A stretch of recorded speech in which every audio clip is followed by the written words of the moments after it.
Have you ever witnessed a wedding toast gone wrong or seen one on TV? It usually goes something like this. Oh, I'm so happy for the couple and Maria, congratulations on marrying Todd. And oh, Todd, do you remember when we were doing pirouettes in the hot tub?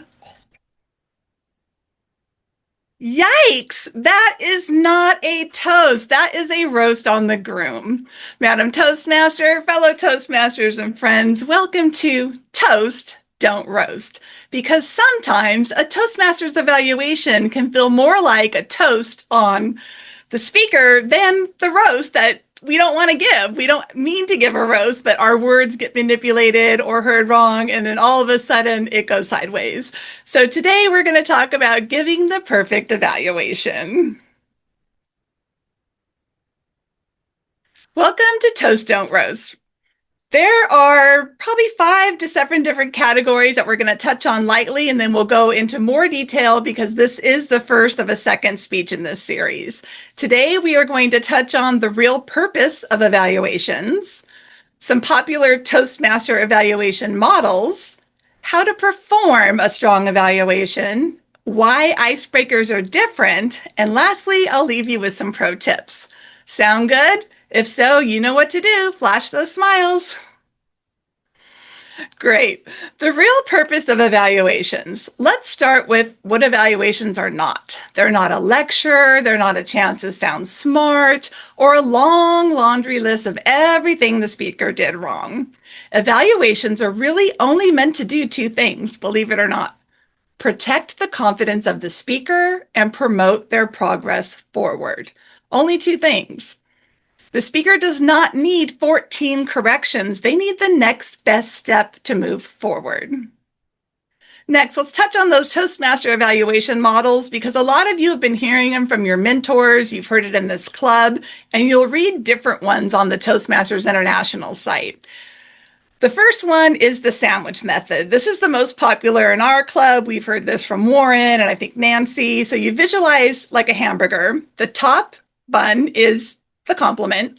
The middle is the meat, which is the suggestion. And then the bottom bun is another compliment. But that leaves me wondering, why are we associating the meat to questionable? That sounds weird, right? The next one is what I heard, what I saw, what I felt. This one is a little wishy-washy for some people. There's not enough structure. And then you'll hear structure, content, delivery. That is very straightforward, but might come off a little cold. I don't know about you, but how are we supposed to remember all these acronyms and photos and visualizations? I think there's a better way. And the great news is Toastmasters doesn't require us to remember a secret acronym. A stronger choice, in my opinion, is to create an evaluation checklist that you pull up every time you're going to perform an evaluation. Let's talk about it, okay? First, before the speech, what do we want to do as an evaluator before the speech? We want to email the speaker and find out what their goals and objectives are. And then for you newer members, us senior members get a little lazy. We just write our goals and our introduction and email everyone, but there is an evaluation form attached to every project. In the beginning, if you're a new evaluator, ask your speaker for that form and you can follow right along and it gives you some structure, or use the checklist that we're going to go through today. A note on Zoom. I'm not sure if it was Maria C. or Nancy that started this, but here's 2 great tips for Zoom. First, you want to take from the speaker gallery that we're in now where we see everybody's face and change it to, we want to change it to the speaker view. In the speaker view, we're only going to see the speaker on our stage, and that way we can focus on their facial expressions and their hands, and we're not looking at everyone else's faces as we're trying to concentrate on taking notes. The second one is you can turn your video off. This was another great tip. If you are new and you're trying to take notes and you're got too much going on, you can turn your own video off so you don't distract the speaker or anyone else. Next, you want to actively listen. Don't look at the chat. Don't look at your phone. Don't look at the email. You want to take copious notes. Bill is a great example of recall. What Bill will do is write down exactly what the speaker said. How I just fumbled that last line. I think I said evaluations instead of evaluator. He would have written that down. And then he would, Kelly, you said this, and this is how you could fix it. And it's a great way to teach because you're not just jumping into the suggestion. You recall what the speaker said because a lot of us were either nervous or we're talking fast and we don't always say the things the way we practice. So it's really nice to use that recall technique. Next, you want to jump right into compliments. What did they do well? What worked? What did you like about the frame? What did you like about their speech? And then move into just 1 to 2 improvements. A lot of you in our club have seen people like Nancy evaluate me or me evaluate Alex because he wants to go fast. And we add a whole bunch of stuff into that recommendation part. And it's actually not fair to those of you listening. We really should just be giving 1 to 2 things for that person to work on, and then we can take all our other comments offline. And then ask yourself, what was the speaker really trying to do in this speech? And did they accomplish it? Was the structure strong? If the structure of a speech is unclear, nothing else matters. Eye contact, visual engagement, you're going to lose everyone. And when we talk about structure as an evaluator, you want to listen, did their title match their content? Did they have a hook? 3 to 5 points and a closing, and did they not go off topic? Sometimes I have a bad habit is I'm telling a story and it makes me remind me of something else and I go into a different topic. So when we're evaluator, we want to look at the speech. Does it make sense? Then you're going to turn your camera back on and your mic if you need to, and you're going to give the evaluation online. First, you're going to smile. Everyone forgets to smile. People think evaluation is like you're in school and you have to get that homework out and give that feedback out.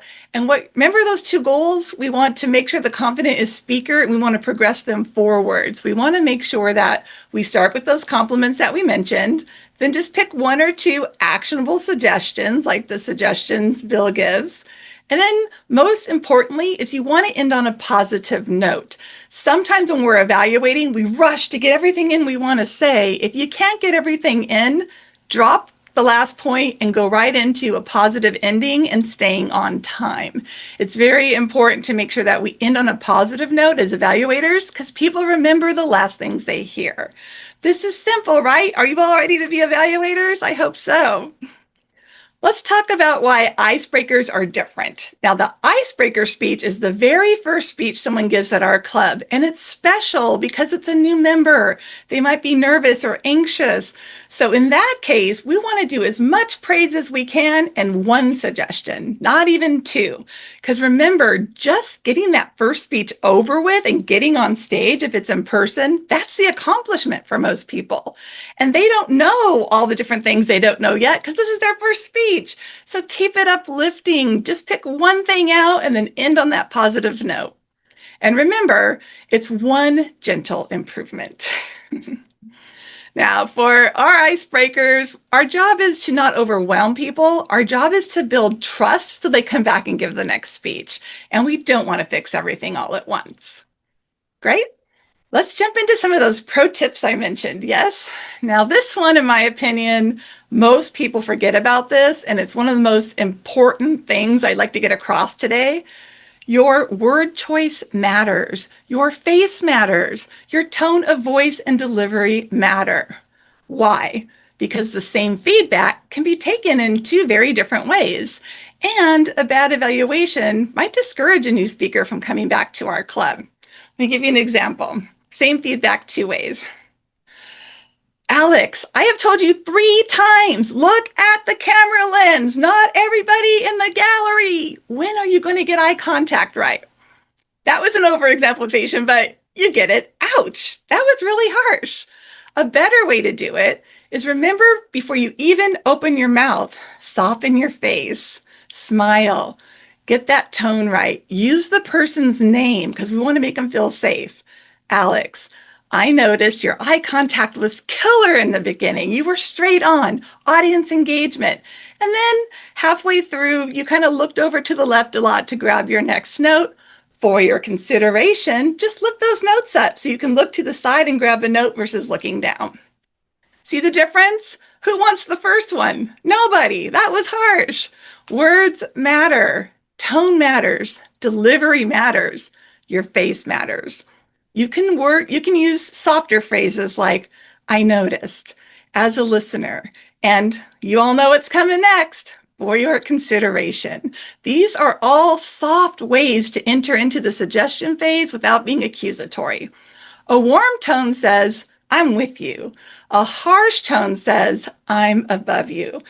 And for those of you who are analytical, you have to actually practice smiling because it doesn't come natural to you. Why do we want to smile? Because it softens the message, it creates safety and connection, and it makes everyone want to give their next speech. So remember, sign up for those evaluation roles. It's not scary, and make it a toast, not a roast. Madam Toastmaster.